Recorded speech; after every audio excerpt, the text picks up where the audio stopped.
All righty, we are live, I believe. Let me go to Real Relationship Talk and make sure it's there. Okay. You're going there too to share it. I'm going there. Yeah. Yes, I see it. You see it? Okay. I can't see anything, so my internet is laggy and slow. Okay, I see it. Here we go. You're the one. All right. All right. Hello, everybody. I do not know who's on. We have Rhodonna on with us tonight. Yay. Hi, guys. I'm sharing it. All right, let me pull it up. My phone. I'm like, Lord, technology.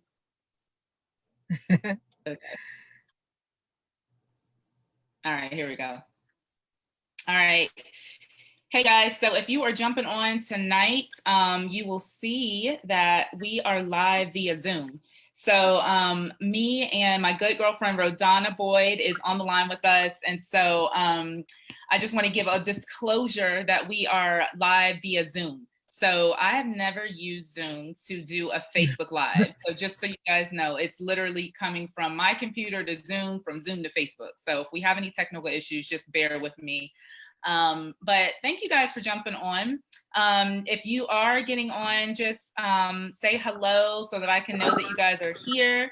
And so that we can, so that we know that you're here with us.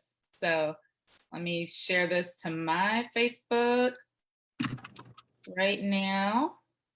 Hope everybody is having a good week. Rhodonna is in her car, just closing a business deal, I'm sure. Where are you calling from, Rhodonna? Franklin, Virginia. Oh, Franklin, stinky Franklin.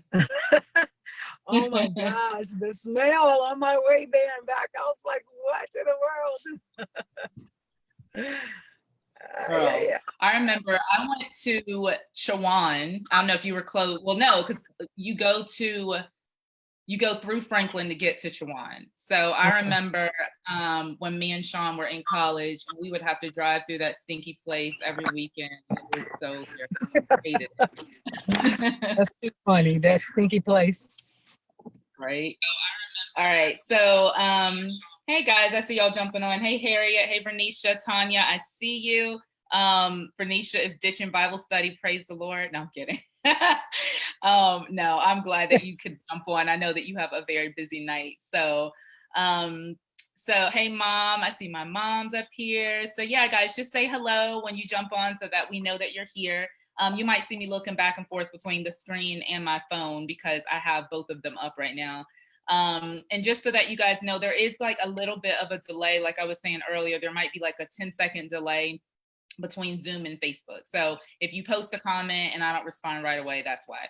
But please, we want this to be, hey, Demetria, we want this to be interactive, you guys. And there she is. And yeah, so put your questions in the comments and we're just going to jump in. Rhodonna and I actually, when did we do this last, Rhodonna? It was probably like a year ago. Yeah, at least. Yeah. At least, because it was before you became pastor, I think. It was. So we had a really good conversation, and it's so funny because those of you guys who are on with me every Monday night at 7, y'all know that my deal is marriage, right? Like that's usually what I talk about. I talk about, all things marriage, but I always have single people who will say, hey, Dana, can you do a post? Can you do a video? Can you do something to encourage singles? And to be honest, you guys, I feel a little bit disqualified because I got married at 18. And so I don't have like this whole long history of what life was like as a single person. So instead of me, and not to say that I can't talk about, what single life is like, but that's kind of like when I hear a married person who's been married for like 5 years and they're like, hey, I have a marriage ministry. I'm like, sit down, go learn something and then come back. So, to that point, I don't want to just be, throwing out a whole bunch of advice. And I really haven't had to walk it out. But my girlfriend, Rhodonna, has and is. And Rhodonna, I talk about you all the time because, like I said in the post, I was like, you are killing the game, like in your life. and in your relationships, and just the way that you carry yourself, the way that you're confident. I think your confidence is probably one of the best, most attractive things about you, from a woman to another woman saying that. So why don't you just talk a little bit about that? How did you become like so secure in who you are? I think ultimately, I I think we all have had our times and our seasons of insecurity, particularly in different places, and perhaps we have that here and there forever. But I think ultimately my security is really in my identity being found in God. You know, sometimes since we're talking about being single, sometimes, you know, if you're older and single, you know, people say, oh, well, why aren't they married yet? Or a lot of times it's your identity can be put on you that, oh, you're not complete if you're not married, or you're not complete if you don't have children, or you're not complete. But it's like I realized that my completeness and my identity is not found in singleness or marriage. It's really found in God. So I can be complete in or out of that. You know what I mean? Yeah. Yeah, no, I think that's such a good point. You know, I don't know what movie was that, Jerry Maguire, where she was like, you complete me, you know, and I feel like there's so many single women, especially, not men as much, I don't think, but so many single women who feel like they're waiting on their other half, you know, and you're my better half. And I remember years ago when I was growing up, I used to have, my childhood pastor used to say, that it doesn't take a miracle for God to take one half of a person, one half of a person, and make them a whole. The miracle is taking two whole, complete people and making them one. Woo! And that just always stuck with me. Yes, right? And That's so powerful. I think, like, yeah. So when I looked at you, like, do you want to get married? Is that something is that a desire of your heart? Or have you kind of just accepted the fact that you might be single forever? Nope, not gonna be single forever. God bless all the single women that's gonna want to be single forever. There's nothing wrong with it. But no, I absolutely desire marriage, and I absolutely believe that I'm called to be married, and that I'm not one of those people who are gifted to be single for life. You may think so because I'm still single, but I don't believe that I am. I definitely believe I'm called to be married, and that I will be married. So let's talk about that. How would somebody know if they're called to be single? Because I know in the church world, you don't hear a lot of that kind of teaching. It's kind of like all the teaching is about what to do while you're waiting for your Boaz, what to do, you know, until you get married. But what if somebody is genuinely called to be single? How would they know that? I actually believe that, like with a number of things, that we have a grace to be single. The Bible says, when Paul talks about that, those that are called to be single, it's a gift. That, and a gift is a gracing. Yeah. And I believe that when you have a grace for something that may be difficult for somebody else to do, grace makes it easier. It makes it smoother. It makes it less clunky for you to do it. I know a young lady who actually I met at New Life, and I didn't know. One time I asked her to come and share with the singles, or come to do something with the singles, and she told me that she really believes she's called to be single. And my ministry is called Single to Married. So it didn't align, and I didn't realize that, but it was something that she just feels like she has a grace to, and that's what she desires. And I actually believe that marriage is a desire that really comes from God. You know, just like if you want to be single forever, I'm not talking about because you got hurt and so now you're running from marriage because you don't want to be hurt. I'm talking if you just really feel like you're called to be single, there's a grace for that. And I think that if you really desire to be married and you have prayed to God to take it away, and you have done all this and you've really tried to sever yourself from that, and that desire and longing is still in your heart, I don't believe that. I just believe that that's because God put it there. Yeah, that's good. Tamara said, has Oprah said she's called to be single? I don't know if Oprah said she's called to be single, but obviously she doesn't want to get married.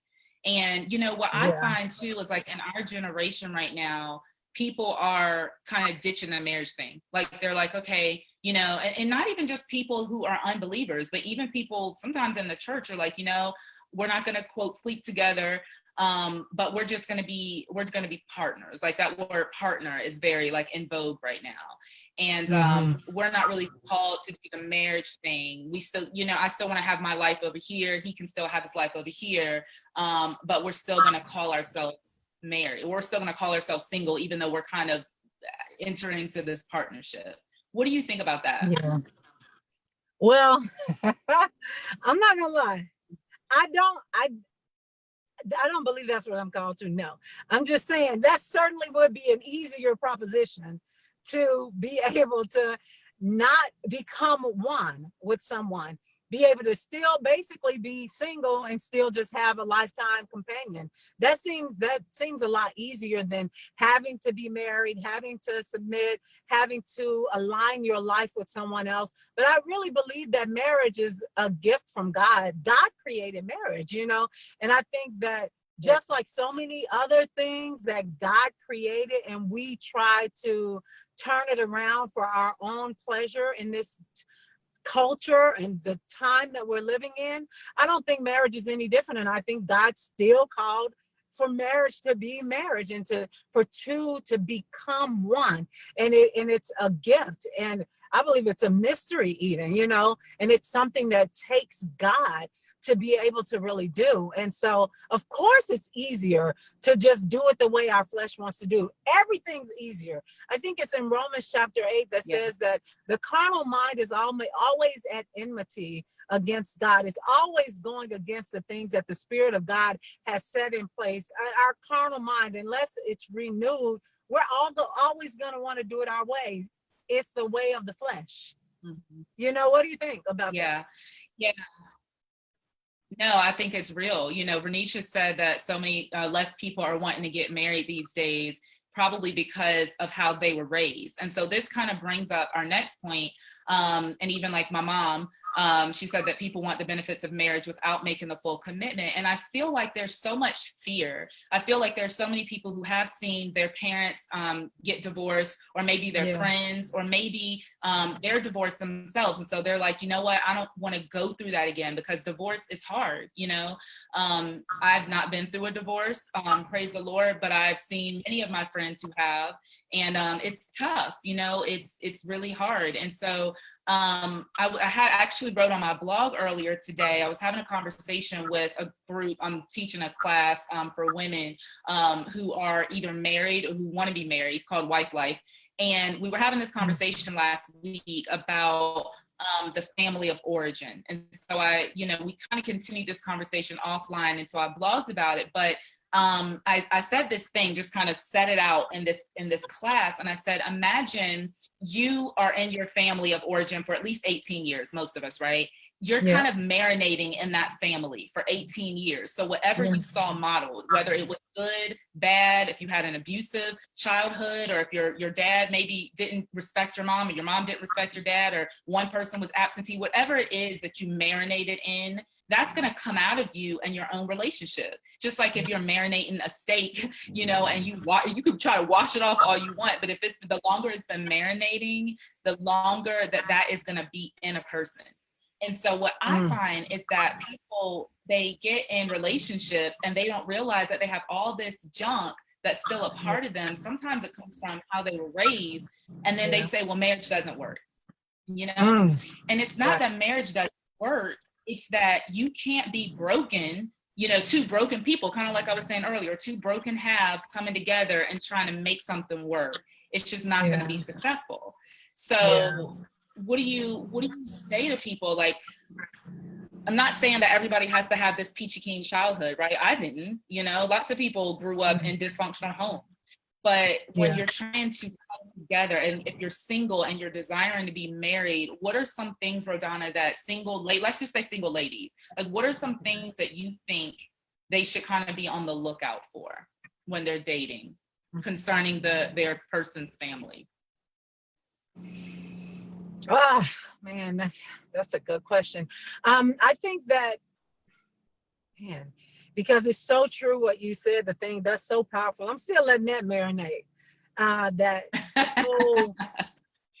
you marinate in all of this for Yes. 18 years, many of us even more than that. That was so powerful. I'm sorry, I'm just still letting that kind of sink in, but it's so true. I think that soaking all the juices. right.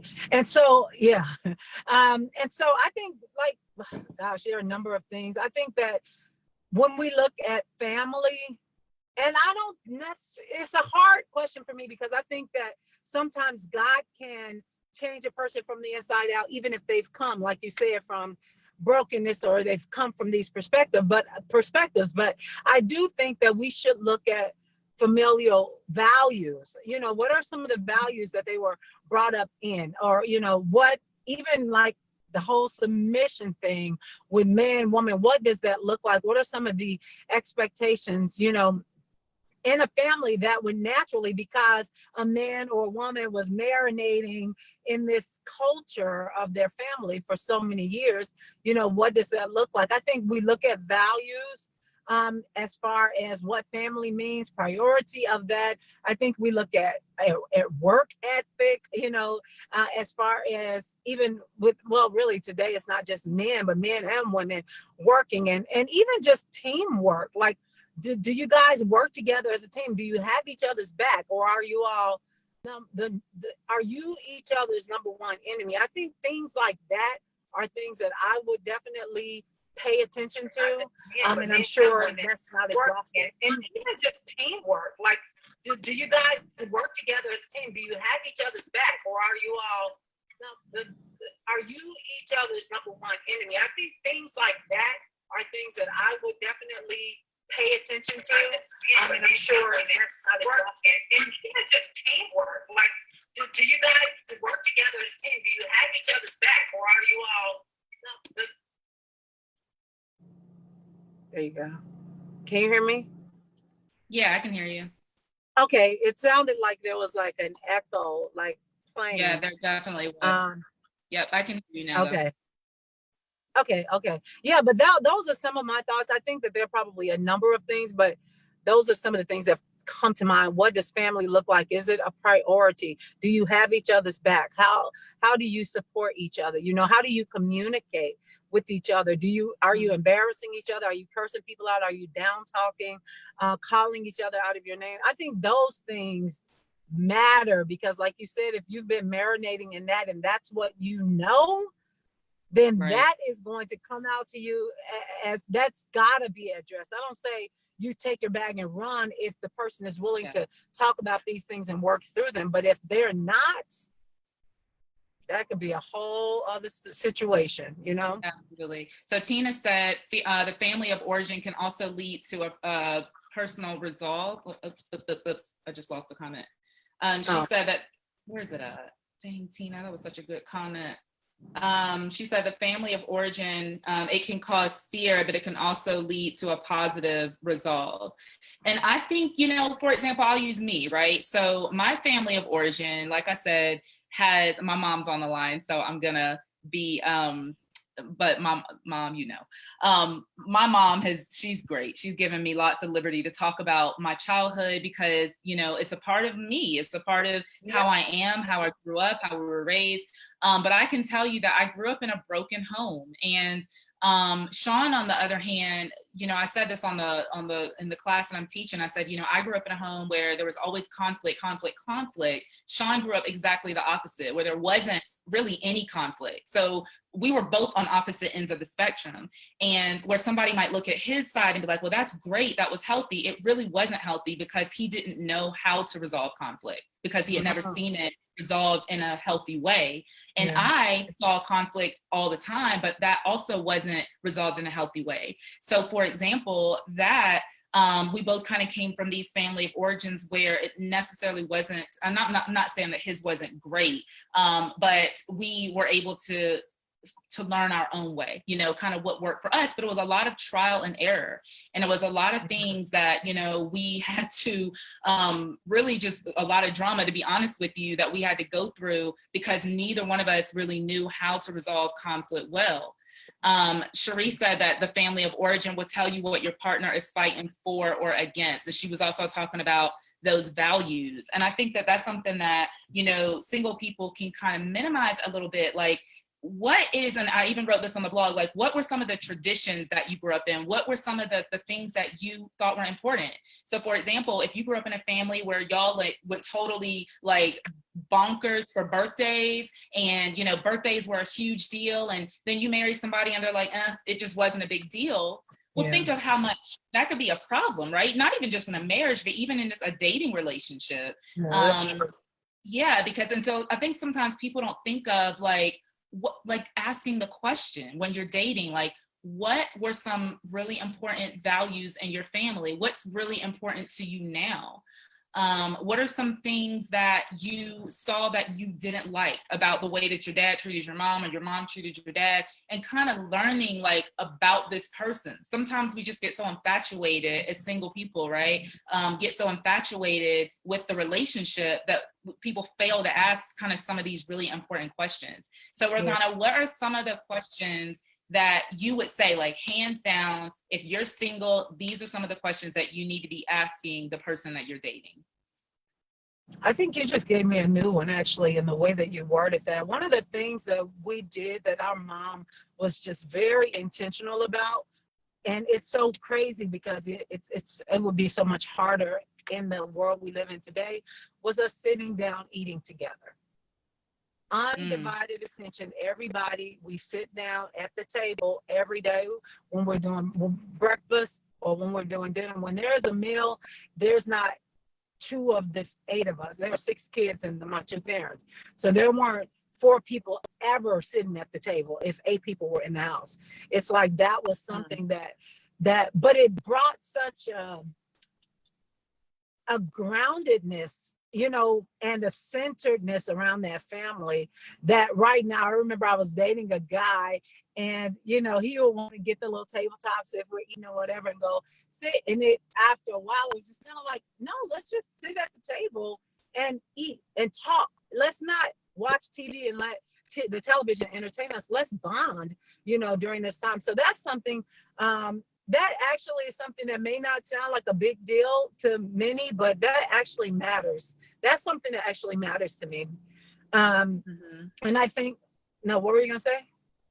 No, I'm just thinking, so you grew up in like a very traditional family where like eating dinner at the table and kind of quality time was very important. And then there's so many people who didn't grow up like that, right? Like there's so many people who they eat fast food every night. Mom and dad are both working late. And so the kids are kind of fending for themselves. And that doesn't make somebody a dysfunctional person, but it's just, it's definitely a difference in values, right? So there's some things I think that are kind of like non-negotiables. Like to me, I wouldn't necessarily look at that and say, well, that's a non-negotiable. I agree. You know what I mean? But hopefully, like if you're dating somebody and you're like, this is important to me, it's important that, you know, we come together and we're not just eating around the TV, but that we're actually having like quality time. But I'm wondering, like, what are some things that you would say should be non-negotiables when you're dating? Some questions that you should be asking that would be like, okay, if you answer this wrong, we're probably not going to work out. Yeah. Okay. I think for non-negotiables, okay, so I'm all for submission. Okay, let's put that out there. Okay. But I have had conversations that was a deal breaker conversation for me with this one gentleman who was he's just sweet as a good guy, sweet, everything. But when we really started having these level conversations, and it was like he felt like, for instance, if it comes time to buy a car, okay, who is the person that, and this I'm just going to share some of the conversation. Who is the person, these are the questions he asked me, who's the person that's going to be paying the bills? And I'm like, it depends on the family. Usually it's both. He's like, the man. Okay, fine. All right, so the man's going to pay the bills. So who should get to choose the car or get to choose this? Who should get to make the choices? And the example he used was the car. And I was like, well, I think, now mind you, we're talking about buying me a car. He's like, he felt like that should just be his choice, because he's the one that's bringing in the money. He's the one that would be responsible to make sure that everything's taken care of with the car. So basically I shouldn't have a choice in that. And I'm like, but I'm the one that's going to be driving around in it, and I should like the car. So it's things like that. To me, it's a deal breaker for me to feel like I'm going to be silenced and I don't have a voice.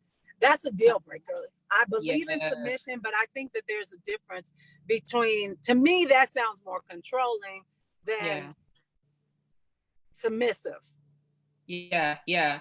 So Carmen said a great kind of the vein. Yeah, no, is that more the vein that you're referring to? Yes. So I think like for you, that's kind of like you're non-negotiable. You're like, I don't want to be controlled. You know, I don't want, first of all, if you're dating, like, in my opinion, you don't really have a say over someone's finances because you're not married yet.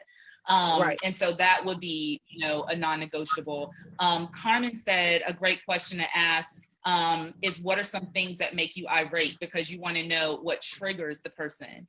And I think that is so brilliant, because again, like you need to see, I don't know where I read this a long time ago, but it's like, you need to be able to see somebody when they're angry. So if you've been dating somebody and you've never seen them angry, that's not necessarily good, because we all get angry, right?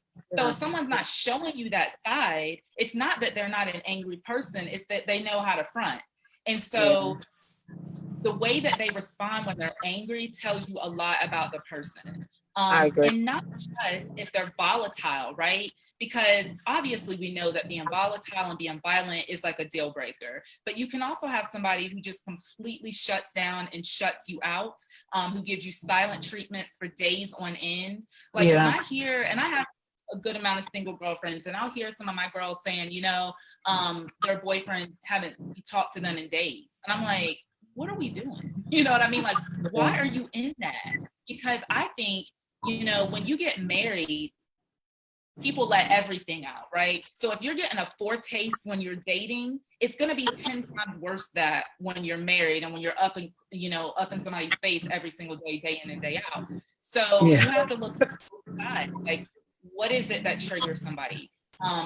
What is it that makes somebody feel disrespected? Like, I think that's an important question that women should be asking, right? Because it's like, we know that men's greatest need is respect. So what does that look like? Because to every man, it can be different. So you might have one man that's like in your situation, Donna, where a guy might be like, well, for me, it's disrespectful, or I feel disrespected if you make decisions without consulting me. Okay, so it's like, all right, well, that's good information to know, right? But then somebody else might be like, well, I feel like it's disrespectful if you don't cook for me, or if you don't. So what I'm saying is that that's a great question to ask, because every man sees respect in a different way. And so you might be doing your best to try, you know, to try to show him respect and to honor him. But if he's not seeing it that way, then that's going to be a problem later on down the road. Right, I agree. But let me switch gears a little bit. No, I'm sorry, I don't mean to cut you off. But I do want to switch gears a little bit, because I feel like we're talking a lot about, again, kind of pushing toward like, this is what to do for your man if you're wanting to get married. I really want to talk to singles who don't necessarily want to get married, or who don't know if they're called to be married. I want to talk to women and men who feel like, how do I, in the waiting, let's say they are waiting, or maybe they're not sure or whatever, how do I create a life for myself that I can be proud of? That I'm not just sitting here pining for somebody else or waiting in the sweet by and by for this thing to happen. How can I actually create a life for myself that I can be proud about? Yeah, I think that, you know, some years ago, I remember putting off buying a house for a long time, because I felt like, oh, well, if I get married, then is my husband going to like the house, or are we going to have to just get another house, or all of that. And then after a while, I was just like, you know, I just want to live my life to the best, you know, live it to the max right now where I am in this season. I don't want to live like I'm married when I'm single, and I don't want to live like I'm single when I'm married, you know. So right now, like for instance, when I left my job a year or so ago, that was a decision that if I had been married, I couldn't, you just can't get up and leave your job if you want to. You have to consult somebody or what have you. But I feel like this is the time for me. And I kept thinking about it, processing it, praying about it. And I'm like, man, Donna, this is the time to do it. If there's any other time, it's when you're not married with no children. There's nobody else who's financially dependent upon you like that. And so if you decide, oh, if I want to scale back and live in a smaller house, or I want to do this, or I want to, whatever I want to do, I can do that. And that's the beauty of singleness. Like we seriously have such freedom in making choices and doing. You can go back to school, or you can work part-time, or you can go and live with your mom and go to school. You can do all of these things and live. Just find out what makes you happy. Just try things. I really think that it's so good to just do things that make you laugh. And if you don't know what those things are, just start to experiment and just start saying yes to things. Or maybe I'll go and skydive, or maybe I used to want to skydive, and then I had an experience that's kind of scared me. But I wanted to zip line, so I zip lined, and it was so fun. It was so liberating. You do things, you start finding things that make you happy. One thing I heard Bishop T.D. Jakes say is that be interesting yourself. Be an interesting single person. Don't be bored, stiff. Yeah, you're at home doing nothing all the time. That doesn't mean that you have to be out partying all the time. Some people, their personalities aren't wired that way. But what are you doing that's interesting? What are you doing that's stirring something up, life up in you, passion in you? Do something that makes a spark come out of you, because not only does it make you feel good, but guess what? It makes you look like a bright light to other people. It sparks something in other people, and it's attractive. Quite frankly, when people are living and they're actually enjoying their lives, it can be inspiring. It can be encouraging, So I personally just think that you should try to find the things that make you happy. Enjoy life to the full. Laugh, live, enjoy, pursue the things that are in your heart. Pursue purpose. Pursue the things that you always wanted to do. Not that you can't do that when you're married, but you certainly don't have anybody holding you back. Not like marriage should hold you back, but you know what I mean? You're not connected to anyone. Do it now and enjoy. And then guess what? You will begin to attract and draw people who kind of like the things you're doing because you're doing them, So yes, I love what you said about be interesting. And can I just say to the married ladies too, be interesting. Like so many women, I know this is single call, but I just got to get this off my chest. I feel there's so many women who, they get married, and not only, and when I say let themselves go, I'm not talking you got to be in full hair and makeup every day, but like you forget who you are as an individual. Everything becomes about the husband. Everything becomes about pleasing him. And while I think that the intention of that is fine, I just think you got to be interesting. Men love a chase. I'll never forget. I don't even remember who originally told me this, but I never forgot. It was like, men love a chase. They're wired to chase. And so this is why single ladies, if you give it up, right? If you are too available all the time, if you are always catering to his needs. I know Beyonce wrote the song and everything, but do not cater, okay, to any man's need while you are still single, right? I'm like, oh, it's a good tune, but not a great message. Because what that happens is that sets you up, first of all, for him receiving privileges that he does not deserve, that he has not earned.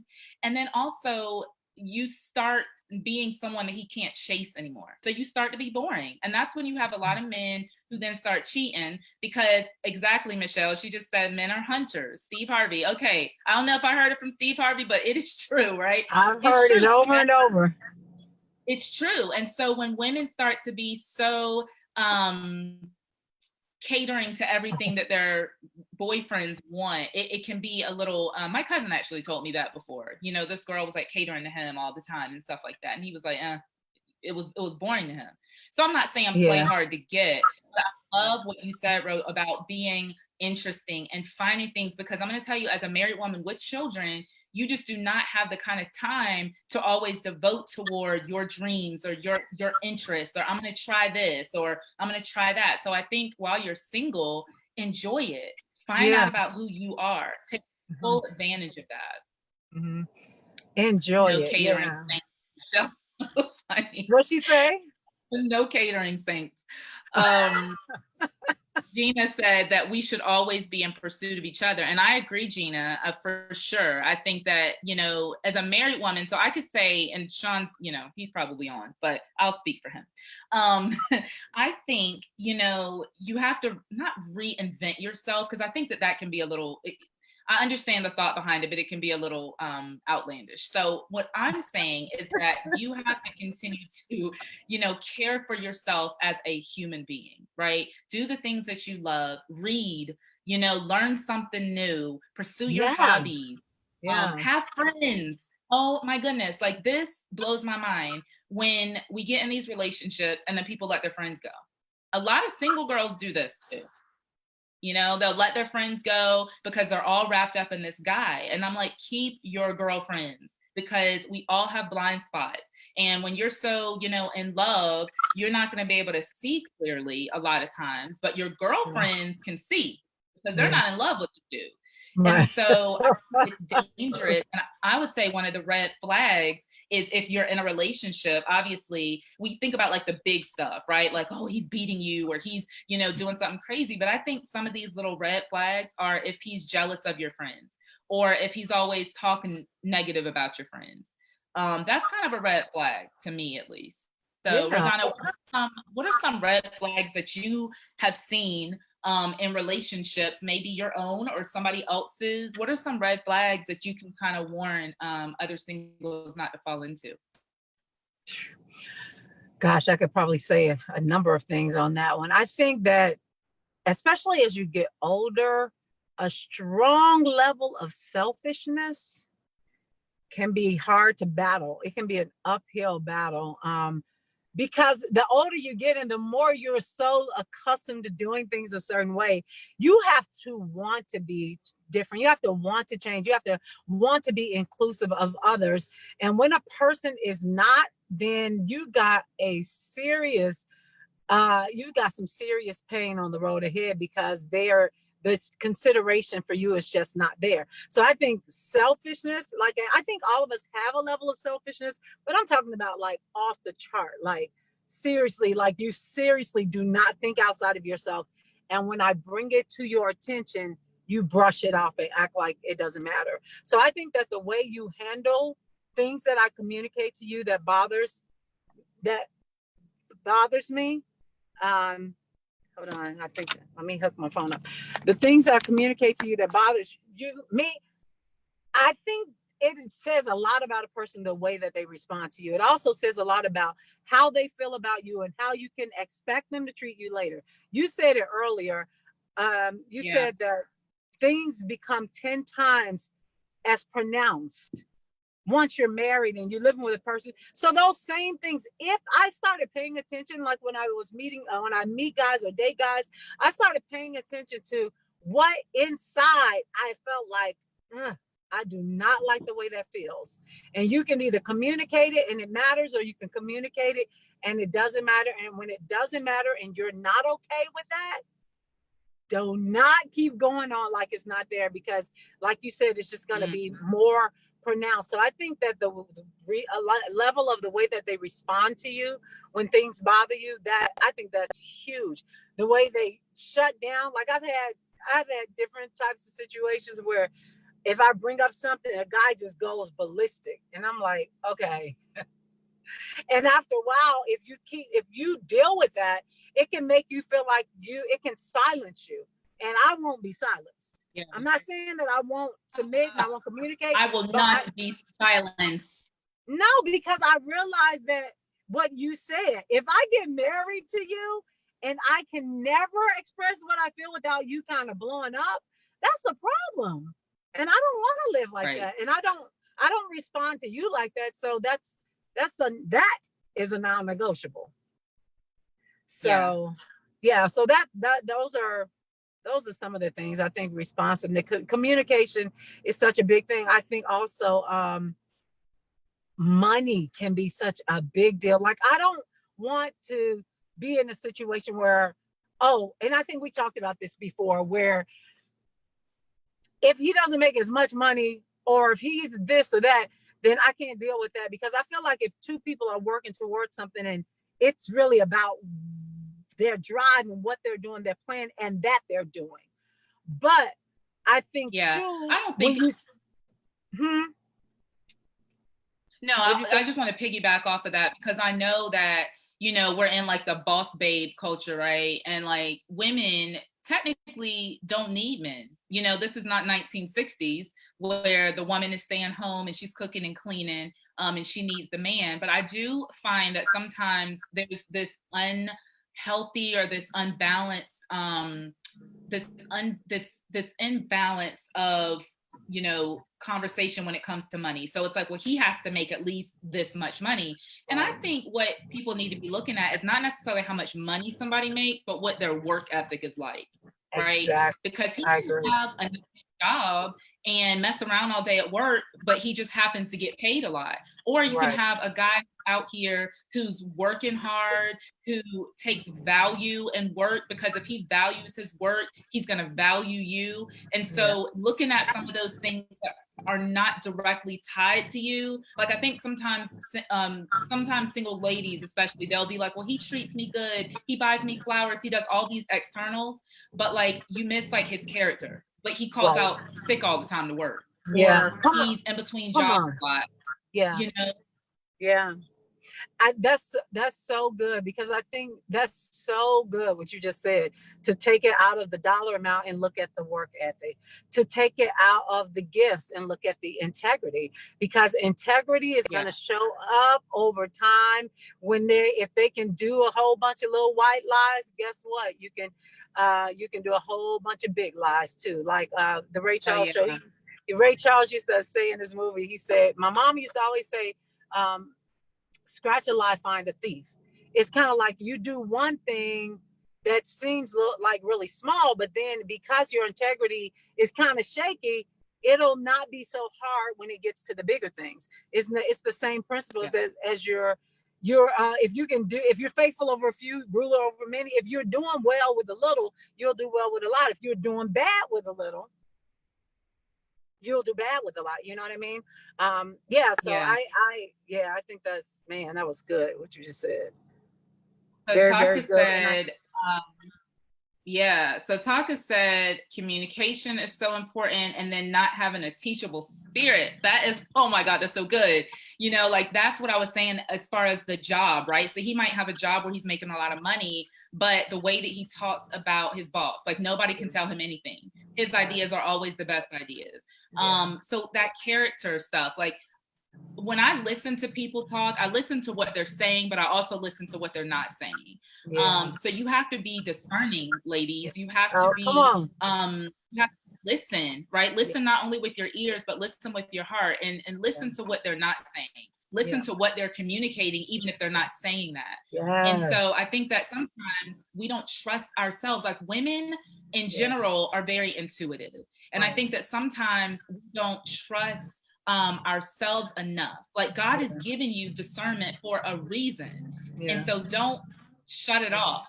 If you have bad vibes, or your whatever you want to call it, right? The Holy Spirit or your intuition, whatever you say, if you are feeling like that, there is a reason, and you need to not shut that off. And I think that's where a lot of times women can get into trouble, because a lot of times it's like, well, but, you know, so if you have to do the but thing, you're probably on some sinking sand right there. But listen, I want to ask you some questions, because we have a few people who have sent some questions in before. So I want to ask you, one of the questions was, how do you get over a heartbreak from the past and take a chance on another relationship without acting paranoid with the new boo? That was a great question. You gotta ask somebody else. No, I'm just kidding. I think it's a journey. That is a real talk question, seriously. And I'm an honest person. And I think that it is you have to do so intentionally. I am all about that life of taking my soul and my brokenness to God to bring healing. I don't particularly like going on to the next relationship without getting healed, because I think that's the kind of stuff that comes out. But I also think that a lot of times things lie dormant, brokenness or hurt that we thought we dealt with. And until the light is shown up on that thing, and then when you're dealing with somebody else, you don't even realize. But I think it's very important not to run when it surfaces, that you step back and say, man, I realize, and trust me, I do this. I realize, man, I'm still hurt about that, or I need to be healed. And I'll take it to God and say, God, seriously, this is a broken place, and I don't want to bring hurt to somebody else, or I don't want to end up, sabotaging something because I'm still hanging on to hurt from the past. So I really think it's very important for us to be intentional, to go to God with our hurt, with our brokenness, let the tears flow, get the healing we need. And if it comes up again, take it back to him again. Guess what? He is not intimidated by us coming back to him. And I think that we cannot cower down in fear and run away from the next relationship, because God heals us in relationships through love. I really believe that. And I don't think it has to just be a boyfriend, girlfriend. I think relationships, God mends hearts through love, because when things surface and people respond in love, it brings healing. And by the same token, when we take that pain to God, he mends us, and he fills those cracks in our souls, to begin to mend and bring wholeness. So I just think you have to be intentional to get healed and keep being open to move forward. Do not let a hurt or somebody else's decision steal a good future from you. Yeah, that's so good. All right, so this next question, and we'll probably end with this. This has been such a good conversation. I could literally talk about this all night. I know. But I think what we'll end with is, how do you deal with seeing all of your friends get married, but you're still single? So this is somebody who obviously wants to get married. And so they're watching all of their friends, or I could say maybe if you're divorced, right? And you're looking at all of your friends in healthy relationships and you're still single. How do you deal with that?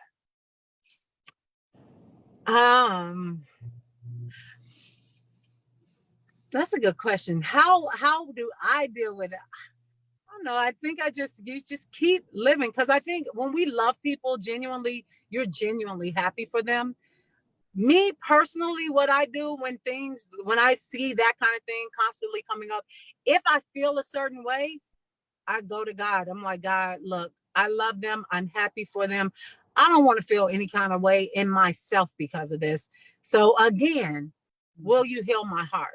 Will you heal my heart? Because I think that that's a part of a brokenness. And I don't think it's necessarily a bad thing, because I think if I have a genuine desire to marry, and then everybody around me is getting married, you can feel forgotten. But that's not anybody else's problem. That's really between you and God. And so that would be my answer to a lot of things. I'm going to go take it to God and say, man, God, that stings a little. I don't know why. Or I'll ask him, I'll journal, I'll cry if I have to, and I'll just talk it out to him and say, man, God, I feel like this about this. Can you mend my heart? Because I am happy for them, but I don't want to be sad for me when I'm happy for them. And God does that. He does minister in those moments. Yeah.